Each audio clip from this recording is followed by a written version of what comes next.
"You're not on the list," my dad said like it didn't matter. I just smiled, placed my gift down, and walked away. But then a man suddenly stood up and said, "That's my boss." The whole room went still. Can you imagine arriving at your own mother's 60th birthday party, heart bursting with love and a beautiful gift, only to be told you're not on the list by your own father, while your sister smirks in triumph? My name is Morgan Williams, and that's exactly how my family decided to cut me out. But what they didn't know was that their meticulously planned betrayal was about to unravel in a way no one, especially not my sister, saw coming, thanks to a secret held by the last person I ever expected. Growing up in suburban Chicago, being the middle child was like living in a permanent shadow. My older sister, Brooke, was the academic superstar, all trophies and straight A's, always center stage. Then there was my younger brother, Tyler, the adorable baby everyone doted on. And me? I was just there. Often literally half cropped out of our family photos. But Mom? She was different. At least, she used to be. I still remember it, clear as day, when I was 7. I came home from school absolutely heartbroken, because I wasn't invited to Melissa Anderson's birthday party. My dad, he just shrugged it off. Not everyone gets invited to everything, Morgan. But Mom? My amazing mom, she sat with me. She pulled out paper and scissors, and we made our own little party hats. We had our own celebration, just the two of us. "You're special in your own way, Morgan," she whispered, pulling me close. Never forget that. Those words meant everything. When I was 12, I won 3rd place in the science fair. Not first, like Brooke always managed, but still, 3rd. My mom, she framed that certificate. "It's not about being the best," she told me. "It's about doing your best." She even hung it right next to Brooke's massive wall of achievements. My dad, he took it down 3 days later, muttering about clutter, but Mom, she secretly kept it in her bedside drawer. That tiny act, it spoke volumes. Then, for my 16th birthday, all my friends canceled last minute to go to a party with some popular girl. I was devastated. But Mom? She didn't let me wallow. Instead, she drove me 2 hours into the city for a musical I'd been dying to see. We dressed up, we had dinner at this incredible restaurant, and she treated me like I was the most important person in the entire world. Sometimes it's quality, not quantity, that matters with relationships, she assured me. These weren't just moments, they were my anchors, proof that at least one person in my family truly, deeply saw me. But then, things shifted. I left for college, choosing Boston University, miles away from our Chicago home. Brooke, of course, stayed close at Northwestern. "Why so far, Morgan?" my dad grumbled. "Are we not good enough for you?" That geographic distance, it slowly, painfully, morphed into an emotional chasm. After college, I completely surprised myself, and everyone else, by absolutely thriving in the tech industry. While Brooke followed my dad into the family insurance business, and my brother Tyler bounced between bartending jobs, I climbed that corporate ladder with a vengeance. By 34, I was the director of operations at Vertex Technologies, managing over 200 employees and a budget so massive it made my father's insurance agency look like a literal lemonade stand. My success, though, it didn't bring pride from them. It created a rift. Holidays became landmines. "So, you're still at that computer company?" my dad would ask, even though I'd been sending them gift baskets with Vertex's logo every Christmas for 5 years. And the inevitable follow-up? "When are you going to settle down and give your mother grandchildren?" This, despite Brooke and her boyfriend Jesse having no kids either. The hypocrisy stung. But the real tension, the raw, ugly kind, was with Brooke. 3 Thanksgivings ago, after one too many glasses of wine, she cornered me in the kitchen. "You think you're so special with your fancy Boston life?" she hissed, slicing into the pumpkin pie with an aggressive force that startled me. "You have no idea what it's like here, dealing with Mom and Dad every day while you just send occasional gifts and think that counts as family. I call every week." I defended myself, my voice tight. "I invite you all to visit. To show off." She snapped back. "Everything's a competition with you, Morgan. Always has been." The irony of that statement, coming from Brooke, the queen of accolades, was staggering. I'd spent my entire childhood watching her collect praise while I clapped from the sidelines. "That's not fair," I said, trying to keep my voice low, my composure intact. "I've worked hard for what I have." Her eyes narrowed, dark and venomous. "You think you're better than us because you escaped?" Let me tell you something, Morgan. Mom doesn't brag about your job. She doesn't even understand what you do. At least I'm here being a real daughter." Those words. They cut deeper than any knife.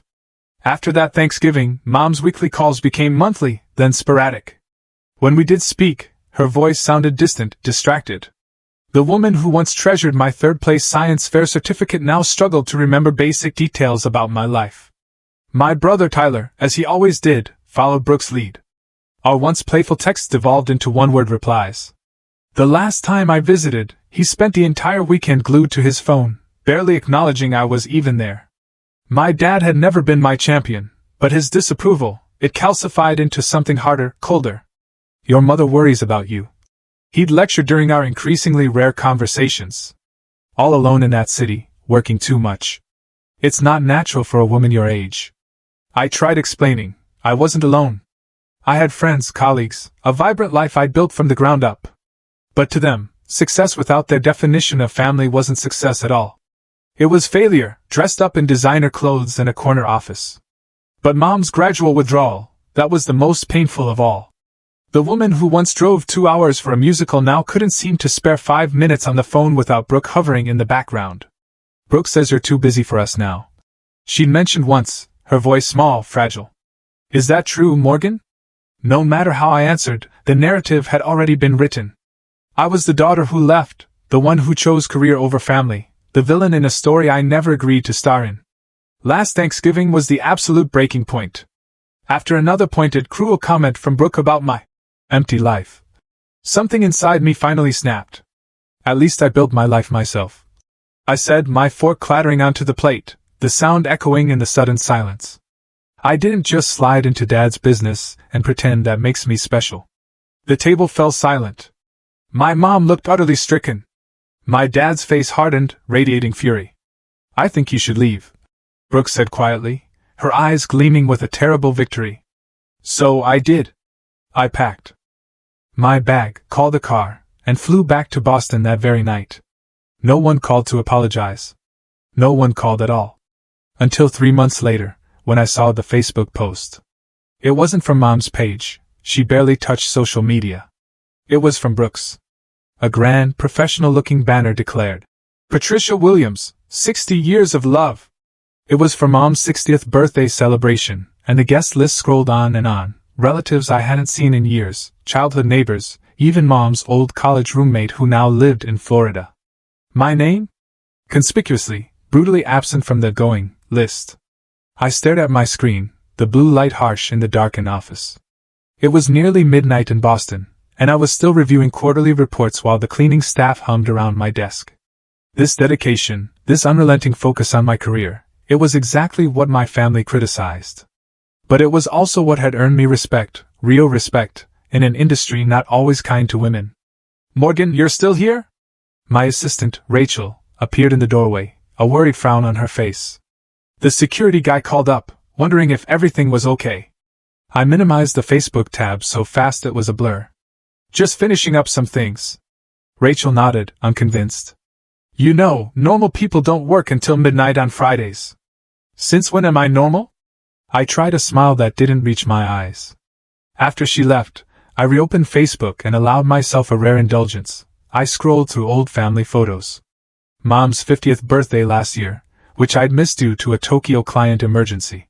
Tyler's promotion to head bartender, which I'd congratulated via text. Dad and Mom's anniversary dinner. Everyone was smiling, everyone was there, except for the gaping, empty space where I should have been. I picked up my phone. I called my mother directly.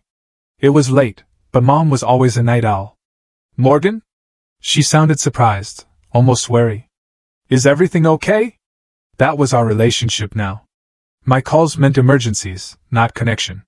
"Everything's fine, Mom," I said, swallowing hard past the lump in my throat. I saw about your birthday party on Facebook." A pause. "Oh, that. I didn't get an invitation," I blurted out, hating how small and vulnerable my voice sounded. "I thought." She hesitated. "Brooke said you were too busy. That big project you mentioned, the Singapore expansion, that's next month." I pinched the bridge of my nose, trying to keep my voice steady. "Mom, it's your 60th birthday." Of course I'd make time. Well, her voice warmed slightly, a glimmer of the old mom shining through. Of course you should come. It would be lovely to see you. The conversation continued, awkward and strangely hesitant, with Mom providing only the basic details. But when I hung up, I immediately booked a first-class ticket to Chicago for the following weekend. $2,100 I couldn't really afford, but this felt important, absolutely necessary. The next morning, I called Rachel from my apartment. I need to take Friday off next week. Family thing? She asked, genuinely shocked. You taking time off for family? Are you feeling okay? Very funny. I chuckled, though my stomach was a knot of nerves. Just reschedule the vendor meetings, please. Preparing for this trip became an operation of military precision. Hours spent finding the perfect gift, a vintage emerald brooch from an antique shop, just like one Mom had always admired in her grandmother's jewelry box, paired with a premium spa package at the resort she'd mentioned wanting to visit. The total came to just under $3,000. Extravagant? Perhaps. But I wanted to show them all that despite my absence, I still knew what would make Mom happy. Shopping for an outfit was equally strategic. I finally settled on a sapphire blue dress, conservative enough for Dad's approval, but stylish enough to show I was doing well. Not that I needed their validation, I told myself, even as I swiped my credit card, unconvinced. The night before my flight, I practiced conversations in my bathroom mirror. So great to see everyone. Smile. Not too eager. The company? Things are going well, but enough about work. Deflect. Don't brag. Brooke, I'm sorry about what I said last Thanksgiving, even though she started it. I rehearsed these lines like preparing for the most important presentation of my career. In many ways it was. The morning of my flight, I received a text from Brooke. Heard you're coming. Just don't make this weekend about you. I stared at those words for the entire Uber ride to Logan Airport. How could I even respond to that? I finally typed, looking forward to celebrating Mom, and left it at that. The flight to Chicago gave me 3 hours to alternately hope and worry. I flipped through work documents without absorbing anything, then practiced the deep breathing techniques my therapist had recommended. Your family triggers old patterns, Dr. Levine had explained. Remember, you're returning as the adult you are now, not the child you were then. Easy to say, so much harder to feel, when approaching the gravitational pull of childhood dynamics. I checked into the Westin downtown rather than staying at my parents' house in the suburbs. Another decision that would likely be interpreted as Morgan being too good for us. But the thought of sleeping in my old bedroom, still decorated with my high school debate team pennants, was unbearable. I needed neutral territory, somewhere to retreat if things went badly. That evening, I ordered room service and carefully laid out my outfit for tomorrow. The blue dress, silver heels that weren't too high, simple pearl earrings that had been a college graduation gift from Mom. Everything calculated to send the right message, successful but not showy. Professional, but still feminine. Independent, but still your daughter. I barely slept. By morning, I had convinced myself this trip was either going to heal everything or break what little connection remained. There was no middle ground. I applied my makeup with trembling hands, curled my hair, and practiced one last smile in the mirror. Happy birthday, Mom, I whispered to my reflection. I hope you're glad to see me. The venue was a renovated boathouse overlooking Lake Michigan. Exactly Mom style, elegant but unpretentious, with natural wood beams and floor-to-ceiling windows capturing the April sunlight dancing across the water. I recognized cars in the parking lot, Uncle Robert's vintage Corvette, Aunt Diana's practical Subaru, even my cousin Steven's motorcycle. All the Williams family vehicles, as familiar as childhood toys. As I approached the entrance, clutching my carefully wrapped gift, I spotted my father's college friend, Thomas, smoking outside. Morgan? His eyebrows shot up. My goodness, is that you? It's been years. Hi, Mr. Pole's son. I smiled, automatically falling back into childhood formality. Good to see you. You look just like your mother at your age, he said, giving me an awkward side hug. She'll be thrilled you made it. She was just saying she wished all her children could be here today. That comment sent a confusing ping through me. Why would Mom say that if she knew I was coming? Before I could question further, my cousin Eliza emerged from the building. Morgan! Her surprise seemed genuine as she embraced me. I had no idea you were coming. Brooke said you couldn't make it because of some big work thing. I rearranged some meetings, I said carefully, an increasing sense of unease settling in. It's Mom's 60th. I wouldn't miss it. Eliza's expression shifted subtly. Right. Well, everyone's inside. Your mom looks beautiful. I followed her to the entrance, where my father stood greeting guests. His gray hair was freshly cut, his posture still military straight from his years in the reserve. When he saw me, no smile came. Instead, his face hardened into the expression I knew from countless childhood reprimands. Morgan, he said flatly. What are you doing here? The question knocked the carefully rehearsed greeting right out of my mind. I'm here for Mom's birthday, I said, trying to keep my voice light, even as my heart hammered in my chest. Is that so surprising? He looked down at the clipboard in his hand, running his finger down what appeared to be a guest list. You're not on the list. Those 4 words hung in the air between us, heavy and cold. I felt blood rush to my face, acutely aware of others watching this unfolding interaction. There must be some mistake, I said quietly, desperate to cling to some shred of dignity. I spoke to Mom last week. She said of course I should come. Dad's expression didn't change. There's no mistake. This party has been planned for months by people who are actually involved in your mother's life. The deliberate cruelty of his words stole my breath. Behind him, I could see other guests pretending not to watch, while absolutely watching. This humiliation was public. It was intentional. Dad, I said, lowering my voice further, pleading. Please don't do this. I flew in specifically for this. I just want to wish Mom happy birthday. You should have called first, he said, his voice flat. This is a private party for people who actually make time for family. Before I could respond, Brooke appeared at his side, her boyfriend Jesse trailing behind her. She wore a pink dress nearly identical to one Mom owned, her hair styled in Mom's preferred soft waves. The visual message wasn't subtle. She was the true daughter, the rightful heir to maternal affection. Is there a problem? She asked sweetly, though her eyes gleamed with satisfaction. Morgan's not on the guest list, Dad repeated. Oh, Brooke's false concern was almost artistic. That's awkward. I thought we discussed this, Morgan, after what happened at Thanksgiving? We didn't discuss anything, I said, fighting to keep my composure. I spoke to Mom directly. Mom probably felt put on the spot.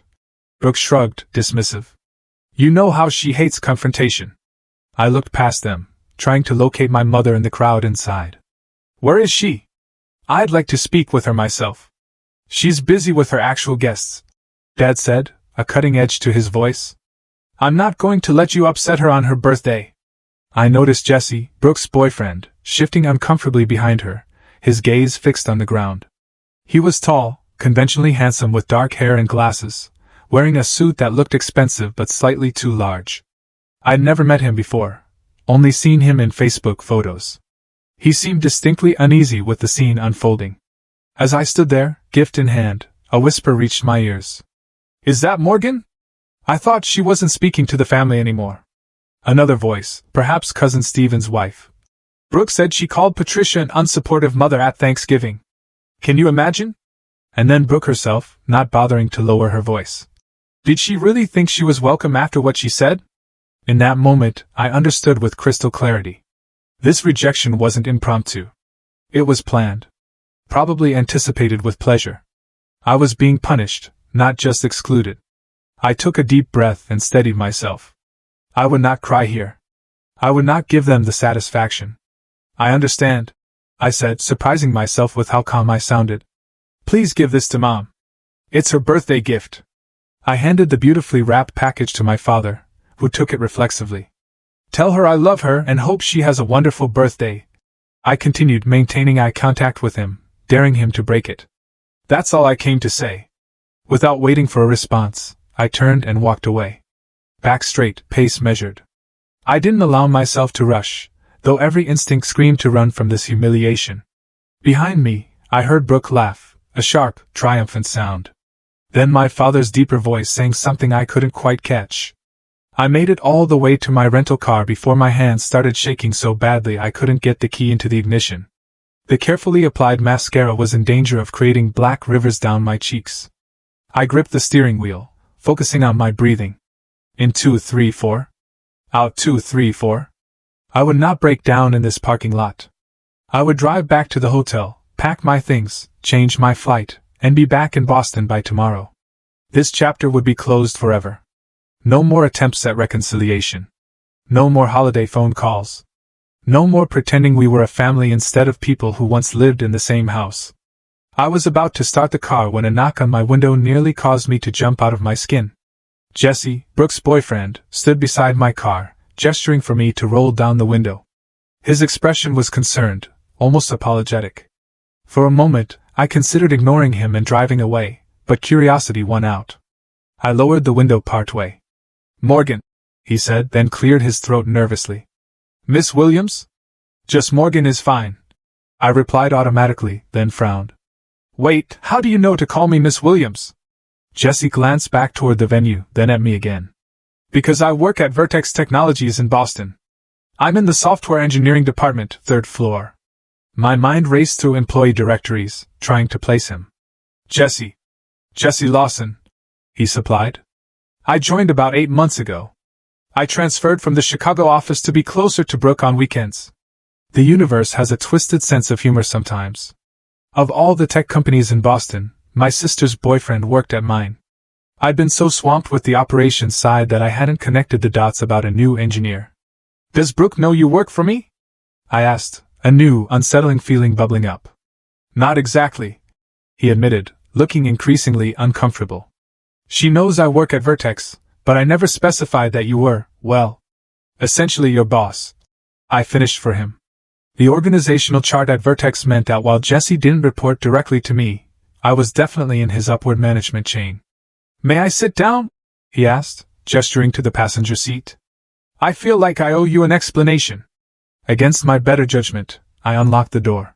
Jesse slid in immediately, making my rental car feel smaller with his tall frame. "I should have said something in there," he began. "That wasn't right what they did." "Why didn't you?" The question came out sharper than intended. "Complicated family dynamics," he sighed. "I've only been dating Brooke for about a year. Still trying to navigate everything. Well, now you've seen the Williams family." "At our finest," I said bitterly. "That's actually why I followed you out here," Jesse said, turning to face me directly. What happened in there wasn't spontaneous. It was discussed in advance. My stomach tightened, a cold dread washing over me. "What do you mean?" "Last night at the rehearsal dinner, Brooke and your dad were talking about what to do if you showed up. Your dad said he'd handle it. Your mom wasn't part of that conversation. The revelation that they'd actually planned my humiliation was somehow worse than thinking it was an impulsive cruelty. Does my mother even know I tried to come today?" I asked, my voice barely a whisper. Jesse hesitated. "She asked about you earlier, wondered if you might surprise her. Brooke told her you'd sent your regrets weeks ago." "That's a lie," I whispered.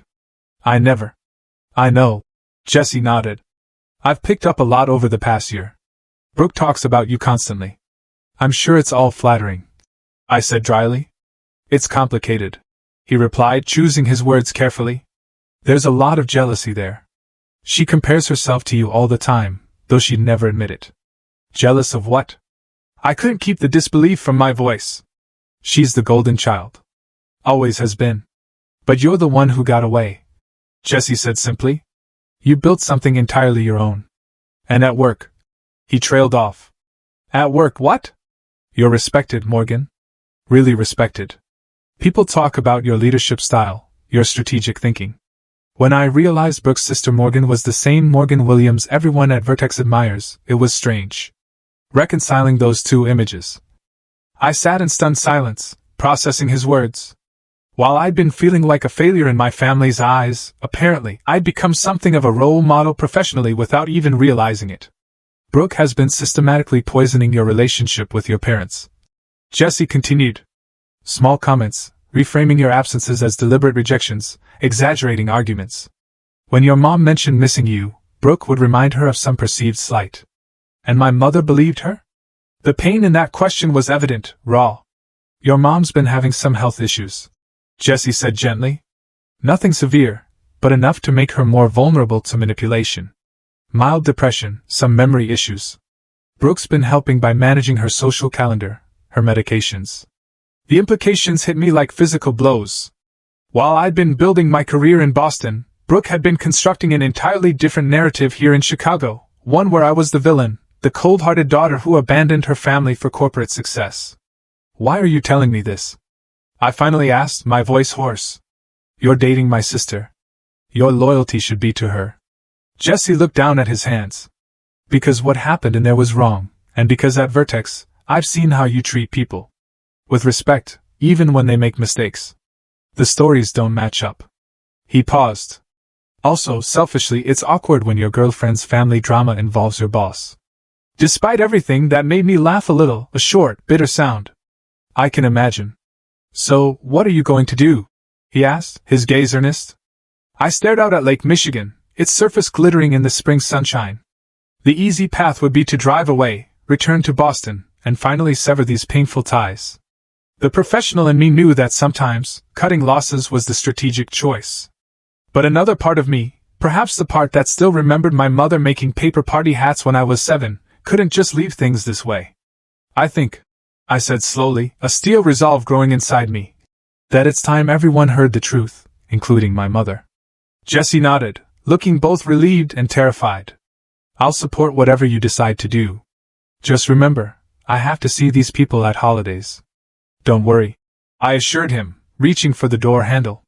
"I've learned a thing or two about handling difficult personalities in the corporate world." As we walked back toward the venue, I felt a strange calm settle over me. This confrontation wasn't what I planned for today, but perhaps it was exactly what had been needed for years. Walking back into that building was one of the hardest things I've ever done. Harder than my first major presentation to the board, harder than firing a team member I personally hired. This required a different kind of courage, the courage to face people who'd known you since you wore braces and still believed they had the right to define who you were. Jesse and I entered through a side door, avoiding my father's checkpoint at the main entrance. The celebration was in full swing now, with about 60 people mingling around circular tables. A slideshow of family photos played on a large screen.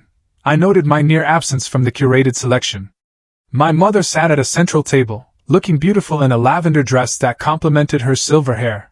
She was laughing at something Uncle Robert was saying, completely unaware of the drama that had unfolded at the entrance. Brooke noticed us first. Her eyes widened, darting between Jesse and me with dawning comprehension. She immediately began making her way across the room, but it was too late. Jesse stepped forward, his voice carrying across the room as conversations naturally lulled. "Everyone," he announced clear and strong. "I'd like to introduce Morgan Williams, Patricia's daughter." And then, with perfect timing, he added, "And my boss at Vertex Technologies." The room fell silent. My mother's head snapped up, her eyes finding mine with a mixture of confusion and what appeared to be genuine delight. "Morgan!" She stood up, a napkin falling forgotten to the floor. "You came?" Before I could respond, Brooke reached us, her face flushed with anger. "Jesse, what are you doing?" she hissed. "The right thing," he said simply. My father appeared next, his expression thunderous. "I thought I made myself clear at the door." "You did," I replied, keeping my voice level. "But it seems there's been some confusion about my relationship with this family that needs clearing up." Mom approached, looking between us with growing concern. "What's going on, Robert? Why do you look so angry?" "Morgan, sweetheart, I'm so happy you're here." Her sincere joy at seeing me confirmed what Jesse had said. She hadn't known about my rejection at the door. The realization both relieved and infuriated me. "Mom," I said gently, taking her hands in mine, "I need to ask you something important. Did you think I didn't want to come to your birthday?" She blinked, confusion evident. "Well, Brooke said you were too busy with work, that big project you mentioned."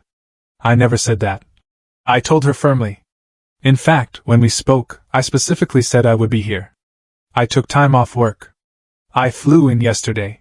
"But then why?" Her gaze shifted to Brooke, then to my father, a dawning horror in her eyes. "I was just at the door," I continued, aware that the entire party was watching this family drama unfold. "Dad told me I wasn't on the guest list, that this party was for people who actually make time for family." Mom's expression changed from confusion to shock. "Robert, is this true?" My father's face reddened. "Patricia, we discussed this after what she said at Thanksgiving."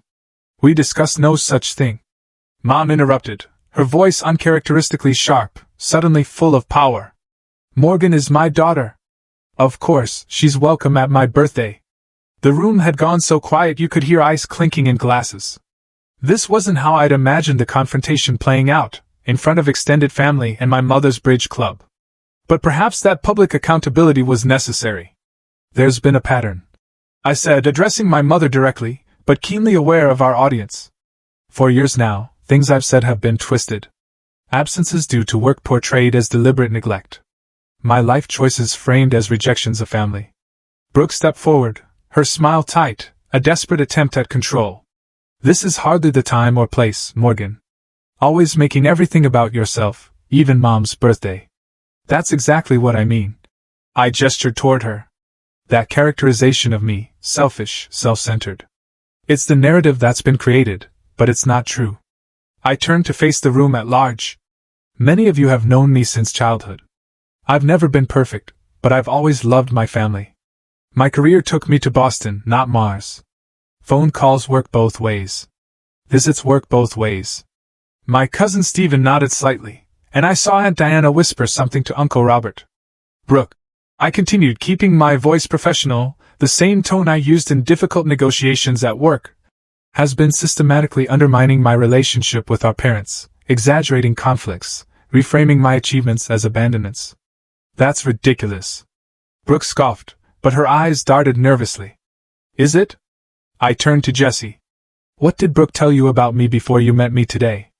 Put on the spot, Jessie looked uncomfortable, but answered honestly. That you were cold, career-obsessed. That you called your mother unsupportive and said the family was holding you back. I never said those things. I stated firmly. It was implied. Brooke insisted. No, it wasn't. I countered. At Thanksgiving, after you accused me of thinking I was better than everyone, I defended myself. I said I built my career myself.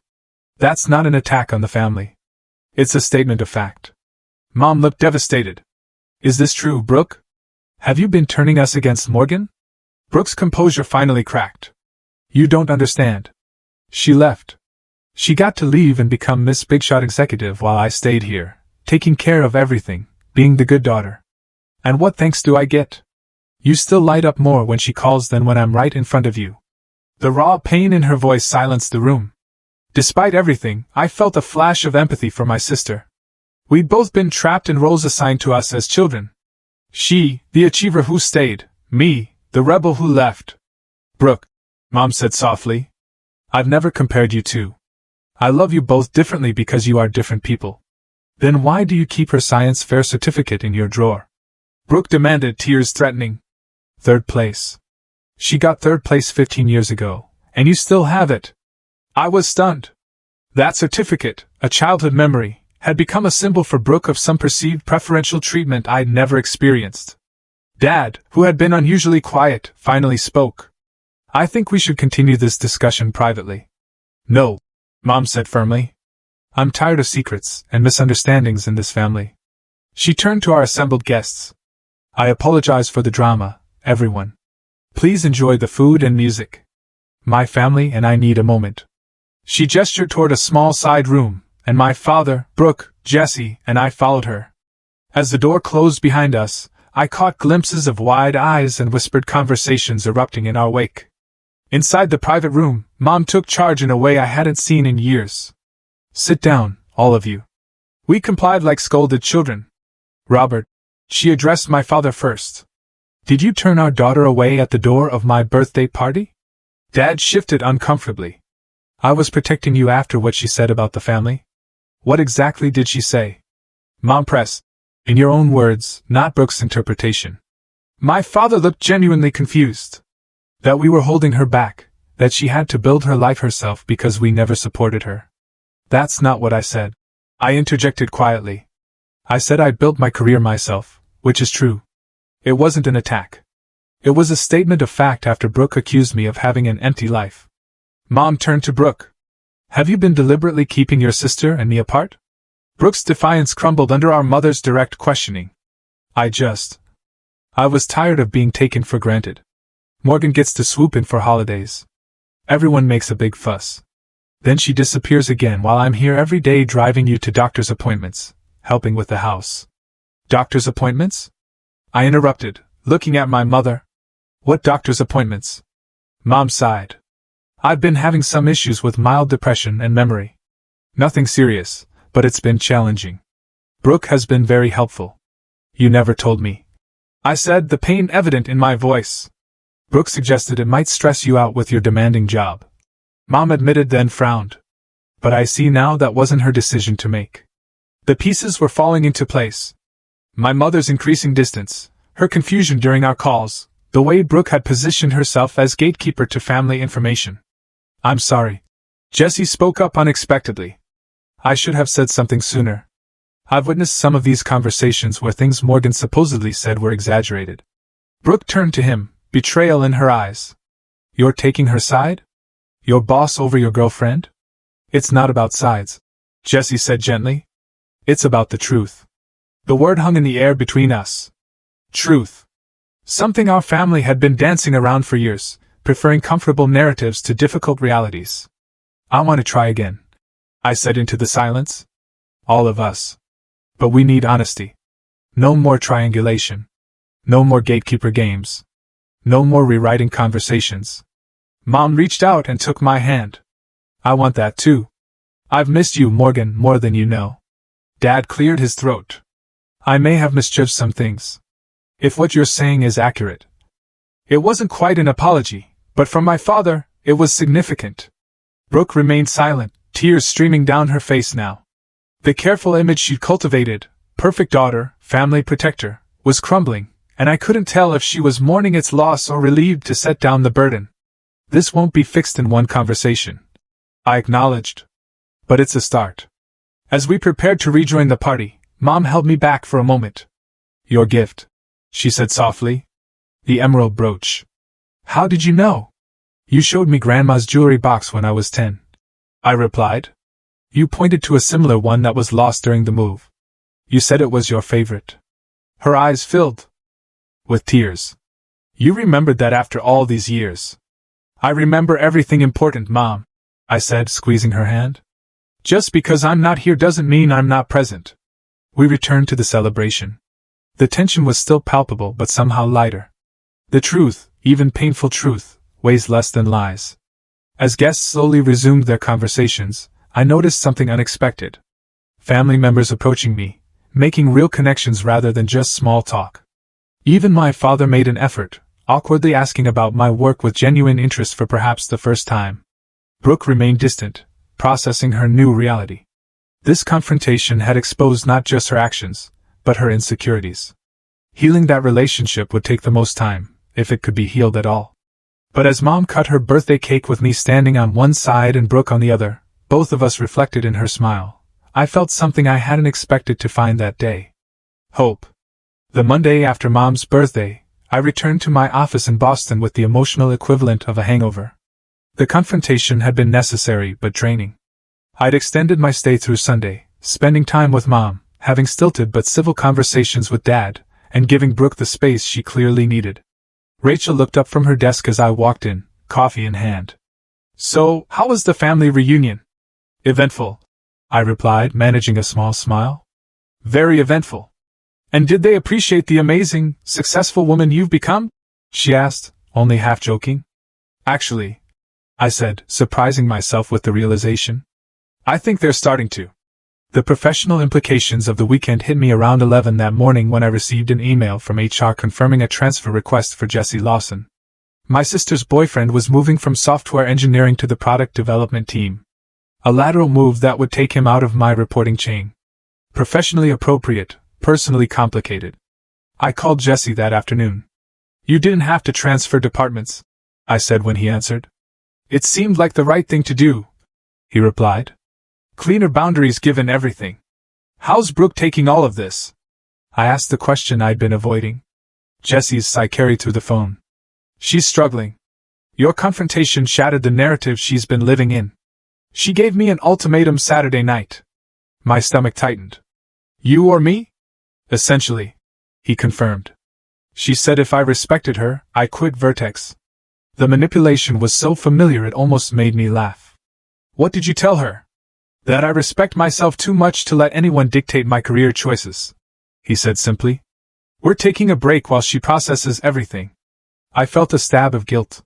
I never meant to come between you. You didn't, Jessie assured me. This was coming anyway. I've been noticing patterns in how she handles conflict. Your confrontation just accelerated things. After hanging up, I stared out my office window at the Boston skyline. The personal and professional had collided in ways I never imagined, creating ethical challenges no business school case study had prepared me for. I scheduled a meeting with our chief ethics officer that afternoon, explaining the situation in clinical terms. I need to ensure there's no appearance of impropriety in how I manage the situation, I concluded. Diane listened attentively before responding. Document everything. Recuse yourself from any direct decisions involving Jessie, and consider bringing in an executive coach to help navigate the personal-professional boundaries. I followed her advice, setting clear protocols that would protect both Jessie's career and my professional integrity. It was strange, applying corporate governance to family drama, but perhaps that structure was exactly what was needed.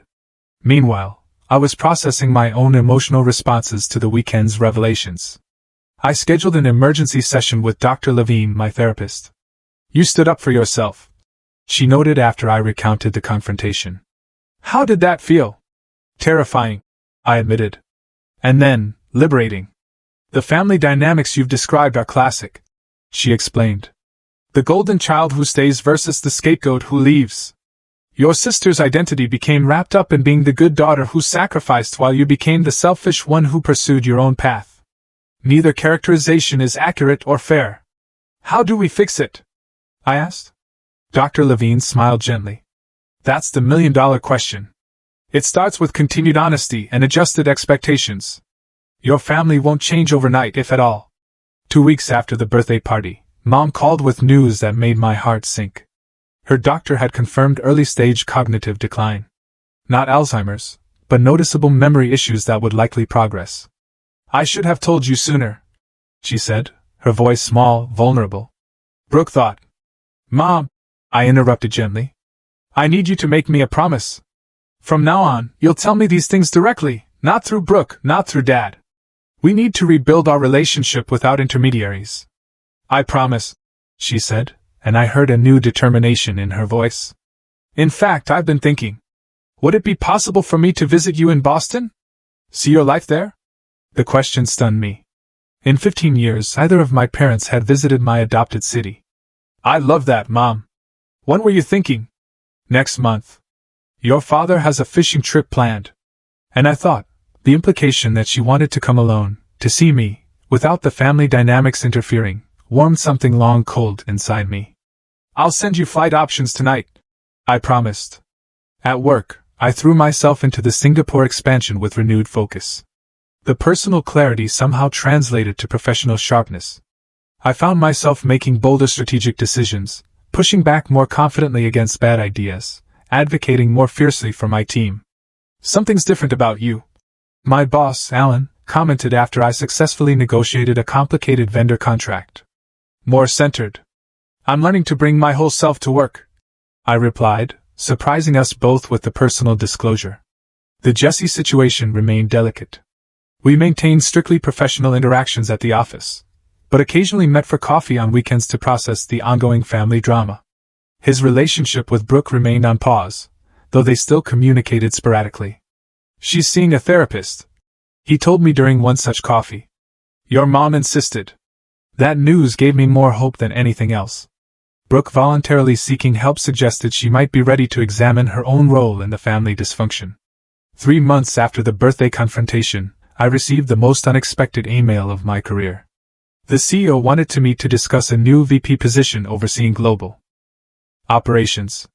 The promotion would mean more responsibility, more travel, and significantly more visibility within the company. During the interview, CEO Stephanie Davis asked something unexpected. The role requires difficult conversations and standing firm under pressure. Tell me about a time you've demonstrated those qualities outside of work.